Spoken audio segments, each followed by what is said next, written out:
Statistiques à deux variables, lecture graphique.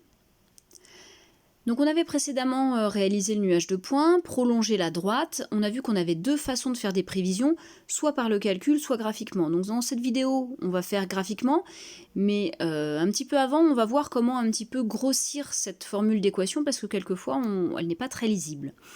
Donc je vais venir avec ma souris, me déplacer jusqu'au cadre de l'équation.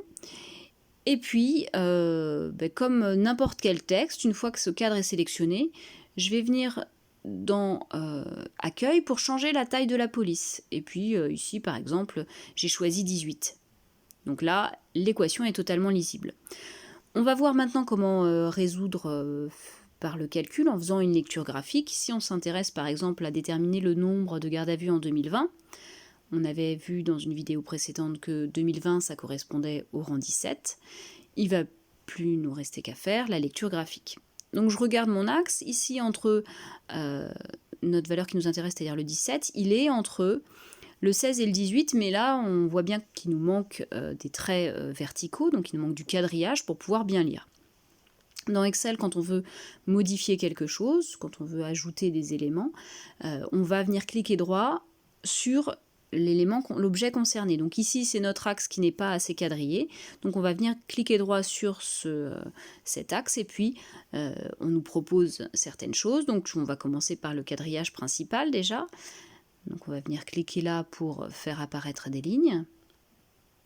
Voilà, donc on a les lignes, mais on n'est toujours pas le 17, donc ça ne nous intéresse pas. On va aller plus loin, rajouter cette fois-ci un quadrillage secondaire à nouveau en cliquant droit.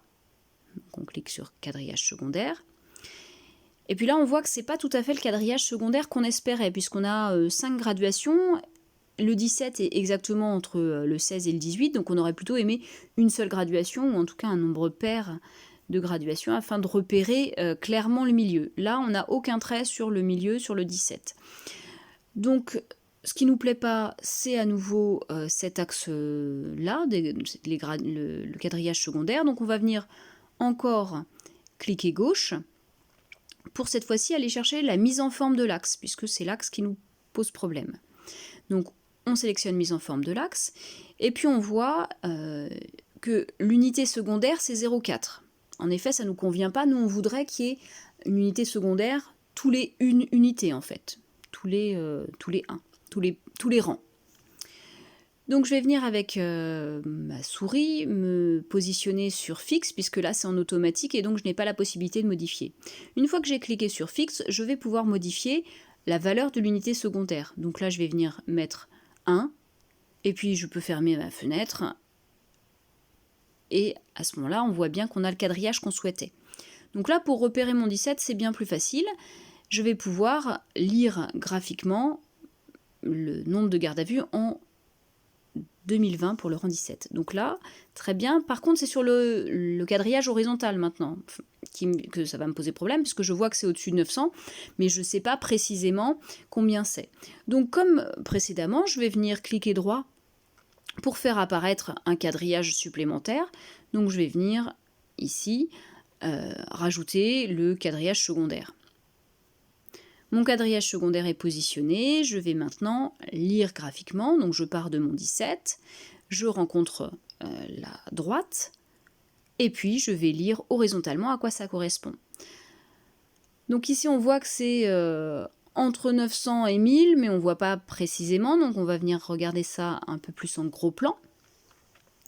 On voit que c'est en dessous de la première graduation, mais ce serait bien de savoir que vaut la graduation. Donc pour cela, on va regarder combien vaut l'unité entière. Entre 900 et 1000, on a 100.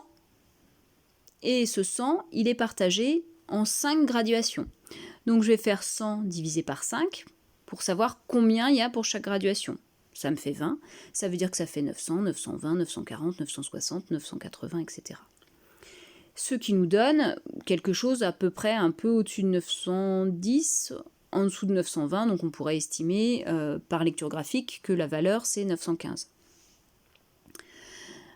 Une autre façon de procéder, si on a du mal à déterminer la valeur de la graduation, on peut s'aider du logiciel. Donc en sélectionnant ici, en voulant des informations là-dessus, donc on va cliquer droit à nouveau. Retourner sur mise en forme de l'axe, cette fois-ci c'est pas le même axe, donc on clique sur mise en forme de l'axe vertical, et puis on va pouvoir regarder l'unité secondaire, quelle information on a. Donc l'unité secondaire c'est là, et puis l'unité elle est de 20, ce qui nous donne la valeur d'une graduation. Donc là on sait que c'est 900, que la graduation d'après ce sera 920, etc. Donc là, on peut conclure directement que le nombre de gardes à vue en 2020 sera de 915 milliers.